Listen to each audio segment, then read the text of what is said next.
On the campaign trail, Barack Obama decried the carried interest loophole for hedges and other private funds as folks who are doing very well paying lower rates than their secretaries. Now, though, however, the former president is using a nearly identical strategy to minimize his potential capital gains taxes to as low as 20%, almost half of what many ordinary working Americans pay. This is according to new reporting from investigative journalist Fang, who joins us now to break it all down. Welcome back, Lee. Hey, thanks for having me. Yeah, thanks for joining us. You're right in describing it as, Obama's, a defining part of his presidency was talking about the carried interest loophole. He talked about it in many public addresses, in many, debates. It was in almost every single budget request he sent to Congress in his 8 years in office. And it was a defining part of how he got reelected. He vilified Mitt Romney for Mitt Romney's work as a private equity executive, using this loophole to minimize his taxes. But I obtained some very non-public information showing Obama's personal tax and kind of investment strategies. And Obama's essentially doing the same thing. He's structuring some of these deals that he's now engaging in as a private citizen as a profit interest share, meaning that if these businesses that he's working with generate capital gains, if there's a certain monetization event in the future, he will receive income that he can categorize as capital gains, paying only that 20% long-term capital gains tax rate. That's very low. That's, it's like about half of what a lot of working Americans pay. It's exactly what Obama condemned in very clear terms and moralistic terms as president. Lee, you write in your piece that Obama pushed multiple times during his presidency to eliminate the carried interest loophole. Presumably there was some, legislative pushback to him being able to do so despite having a supermajority for some period of that time. What are we really talking about here? Is the argument that because he wasn't able to push it through while he was president mean that he should tell his tax guy, to give more money to the government just because that would be the ethical thing to do and not take advantage of the rules as they are currently? I mean, ethically, I would love a world where we had a wealth tax. I would love a world where the taxes weren't structured this way. But do you think that he didn't sincerely push for the rule change when he was in office because he wanted to take advantage of this? Or is this just the consequence of saying, hey, do my taxes to your accountant, who, of course, is in their professional capacity going to have you keep as much money as you can under the current system? Well, that's a very good question. I think this story raises a few points along these regards.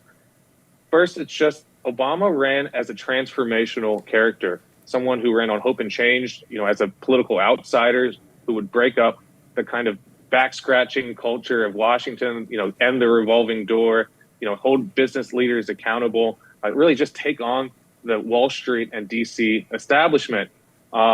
In many ways, this story just simply shows that, what he's engaging in here is legal. Nothing illegal that's, alleged in my reporting. It just simply shows that he's much more of a traditional politician. There are hundreds of politicians that come to Washington promising one thing and then doing another after they leave office. This simply shows that he's kind of just a traditional politician. He's not actually that much of an outsider. He's very, very normal. And in terms of his true motivations here, I don't want to get into that. I don't know. I think there was probably a very intentional attempt to close this carried interest loophole. The House of Representatives under his first term closed that loophole, and then it died in the Senate. There's been some talk of actual legal authority that the Treasury Department had to close this loophole without Congress. They could have taken executive action to, treat business income from hedge funds and private equity as ordinary income and, make them play by the same rules that banks and lawyers have to play by when they use a very similar kind of fee arrangement. Why are these hedge funds managers who are worth billions of dollars receiving hundreds of millions of dollars of income receiving this preferential tax treatment? There could have been executive action.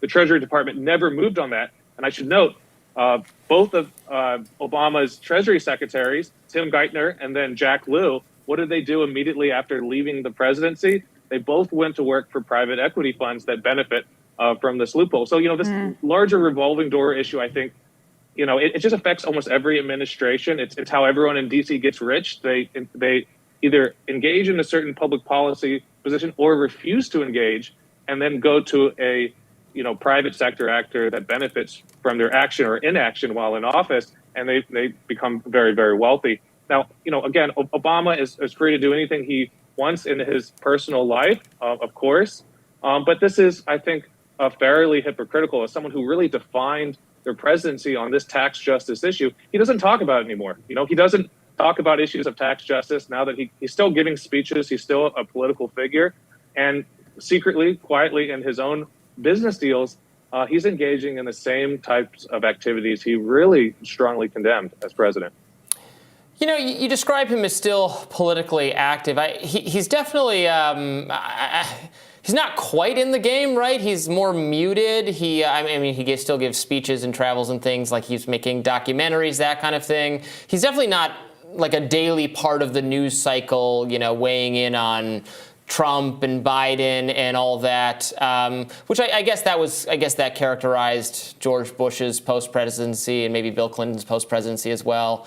Does it show you? So you describe him as this being some evidence that he's a normal political figure. He certainly doesn't have, I think, a zeal to pursue progressive causes still the way that it seemed like he might when he was running. Am I missing that?